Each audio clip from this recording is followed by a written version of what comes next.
All right, strap yourselves in, folks.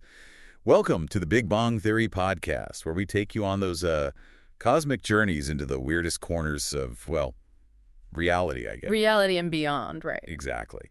And this time, we've got a real doozy, a collection of notes, actually, titled Big Bong Theory. Okay, I like where this is going already. Yeah, it throws us head first into this chaotic world of a punk band, you know, the kind with more noise than sense, until their busted amp starts doing things amps really shouldn't do. Like what? Like finally playing that sweet, sweet solo the guitarist's been working on? No, more like ripping holes in reality kind of stuff. That's a bit more serious than a missed note. Just a tad.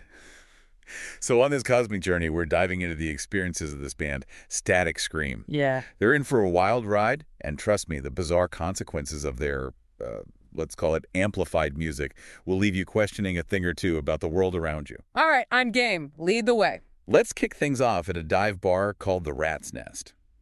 Perfect name, right? Oh, absolutely. Sets the scene perfectly. During a sound check, you know, that moment every band loves or dreads, Sid, the singer, gets this blast of feedback from his amp. But it's not just noise.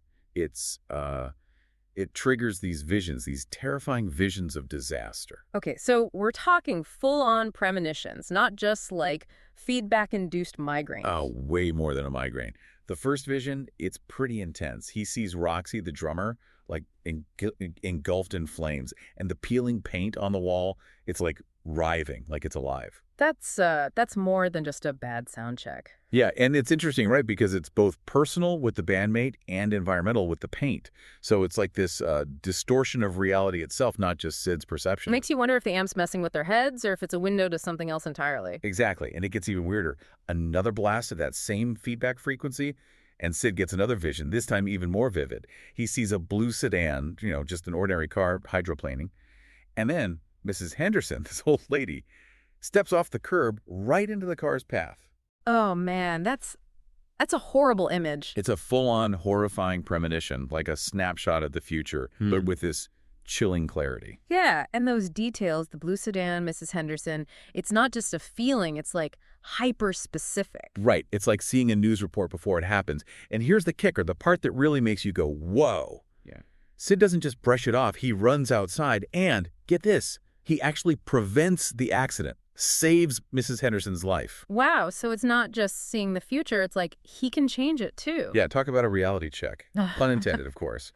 But this event, it's the proof. It's not just a bad trip or whatever. This amp, it's got power. Real power. The kind of power that could get a band noticed or get them in a whole heap of trouble. That's an understatement. So the band naturally decides a name change is in order. They become, wait for it, feedback loop. I mean, that's just perfect. Couldn't have come up with a better name myself. Right. It fits their new reality because their practice sessions, they're not just about music anymore. They're like dangerous experiments. They're trying to understand this amp, this power, maybe even control it. Turning rock and roll chaos into, like, scientific exploration. I dig it. Me too. And their tech guy, Glitch, he's a character. Every band needs a glitch. Oh, yeah, the guy who can fix anything with duct tape and a prayer. That's him. Anyway, Glitch, he comes up with this theory, sympathetic resonance, he calls it. Sounds fancy. Right. But basically, he thinks the amp's instability, its messed up wiring and all that, it's creating a frequency that's interacting with, well, something else. Like what? Aliens. Government conspiracies. He throws out a few ideas, like brainwaves, temporal fields, maybe even quantum entanglement. Heady stuff. So like the amp's frequency is syncing up with something, somewhere, somehow. That's the gist of it. But it's all theory, of course. Still, it gives them something to work with, something to explore. And explore they do, right, because they actually try to use this power intentionally. They do. Their first attempt, it involves a near miss at a chemical plant. During a sound check, a specific chord progression triggers a vision for Sid, this time of a toxic leak. So they're going from just reacting to the visions to actually trying to, like, trigger them. Exactly. And they act on it. They make an anonymous tip, and bam, disaster averted. Like accidental superheroes with bad haircuts and a penchant for loud noises. Pretty much. But, you know, fame, or in this case, infamy, it has a way of finding people. Especially when those people are rocking out with a reality-bending amp. So after a gig at another, let's call it uniquely named bar, the Sinkhole, they get a visit. From the health inspector. Noise complaints. Not quite. These figures show up, all in black suits, very serious looking. They say they represent parties interested in the band's unique sound signature. Sounds like someone's been monitoring your gigs. And they're particularly interested in the amp, those anomalous frequencies it produces. These guys, they're not messing around. They demand the amp and the band's cooperation. Glitch Hervé the wordsmith calls them the silencers. Fitting name. Men in black, mysterious motives. Probably terrible taste in music. Probably. Anyway, things escalate. There's a confrontation. Like a mosh pit with suits. Huh. Well, something like that. But during the chaos, Sid discovers something interesting. The feedback, not just from the amp, but from his guitar too, it affects the suits, causes them pain or interference or something. So their music, their chaotic sound, it's like a weapon against these guys. It's their only weapon, it seems. They managed to escape, but now they're on the run, constantly moving, hiding, always looking over their shoulders for those black sedans. Living the punk rock dream, but with a side of espionage thriller. Exactly. But the visions, they keep coming for Sid. They get stronger, more frequent, triggered by all sorts of random sounds now. Radio static, car backfires, you name it. Sounds exhausting. It must be. But they're using these glimpses, these fractured visions, to intervene, to try and stop these disasters before they happen. A collapsing scaffold, a huge pileup they avert, with a vague tweet. A tweet. Talk about low-tech solutions to high-tech problems. Right. They even pull a fire alarm at an old library to stop a fire. They're like, these chaotic, accidental do-gooders. Driven by a sense of responsibility or maybe just a healthy dose of fear. Probably a bit of both. Yeah. But all the while, the silencers, they're still out there. They keep showing up at these near-miss locations, and get this, they're collecting sonic residue with these weird devices. Sonic residue sounds like something you'd find on a guitar pick after a particularly sweaty gig. Right. But whatever it is, it suggests they're trying to understand the phenomenon, to track the band, to control it, maybe. They're definitely not collecting autographs. No, definitely not. Now, at this point, Sid starts to feel this impending sense of doom. He knows something big is coming, something really bad. And to get a clearer vision, they decide to go big, literally. Bigger amps, more distortion pedals. Kind of. They take the amp to an abandoned radio tower, the kind of on top of a hill with a huge antenna array. They're going to broadcast their reality-bending music to the whole world. Bold move. It's a desperate move, a risky move. But they figure the antenna will amplify the signal, give Sid a clearer, more comprehensive vision. And does it work? It does, but not in the way they expect. Yeah. So he gets this incredibly clear vision of a music festival, Sunfest 2025.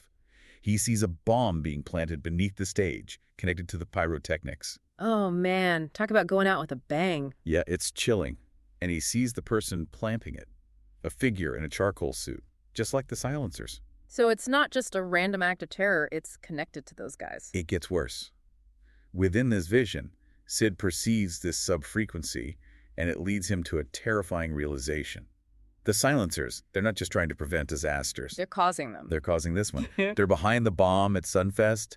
It's like everything they thought they knew, it's flipped on its head. From shadowy saviors to masterminds of destruction, that's a dark turn. And right at that moment, the silencers show up, ambush the band at the radio tower. They must have been tracking them somehow. They say the frequency is destabilizing. But destabilizing what? They don't say. They try to grab the amp, a fight breaks out. So it's a battle of the bands, but with, like, interdimensional stakes. And in the chaos, Sid gets this crazy idea. He tells Glitch to crank the amp to the max, full feedback, and point it right at the silencers. Weaponized feedback. I like it. Me too. And it works. Kinda. The sound hits them, and their human disguises, they start to flicker, revealing their true forms. What are they, like lizard people? A Robots. Nope, even weirder. These tall, thin beings made of, like, shifting geometric patterns and buzzing energy. Sounds trippy. Right out of a nightmare. And then Roxy, quick thinking as always, manages to disable a device one of the silencers is using to emit a counter frequency. And with that gone, the full force of feedback, it just washes over these beings, and they dissolve into static. Wow, so they're not just weak to sound, they're like made of it or something. It's like they're from a different reality, one where sound and energy are like the building blocks of existence. Yeah, that's a thought. But even though the silencers are gone, it's not over. Sid gets this final flash of that Sunfest vision, and he sees one of the silencers with a human collaborator, a human who takes the detonator. So there's someone on the inside helping them? Someone who's willing to carry out this attack? It's not just aliens anymore, it's a conspiracy. The Sunfest bombing, it just got a lot more complicated, a lot more dangerous. Man, what a story. A punk band, a busted amp, reality-bending feedback, interdimensional beings, and a bomb threat. That's a lot to unpack. It is. It makes you wonder, what other hidden frequencies are out there shaping our world in ways we don't even understand? And who else might be listening? That's the big question, isn't it? Thanks for joining us on this cosmic journey into Big Bang Theory. We'll be back next time with another tale from the fringes of reality, right here on the Big Bang Theory podcast.